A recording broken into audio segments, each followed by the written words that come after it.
Hi guys, welcome back to our YouTube channel. In this video, I will show you how to fix S Pen keeps disconnecting. S Pen keeps on disconnecting. You'll have to follow these procedures. Step number 1, make sure that your phone is not in contact with any magnet. So this means if there's any magnetic substance around there, make sure that your phone is not in contact with it. Alright, step number 2. Step number 2 says the connection status in the air action settings. Okay, so this means you have to go to your settings and then go to advanced features, and then you'll come over here and then choose S Pen, okay, or S Pen as you can see, and then after that you come to this and then choose action or air action. Okay, after doing that, now choose this one over here, which is availability, and then make sure it's at 100%.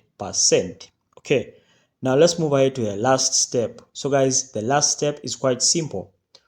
All you need to do is to reset the S Pen and then connect it again. How do you reset it? On your Samsung, go to your settings button and then tap on S Pen. Once you tap on S Pen, come and tap on air actions. Once you tap on air actions, come and tap on reset S Pen and then restart your phone, and then your S Pen won't be disconnecting once again. That's it guys. Thanks for watching. Like and subscribe. We shall meet once again.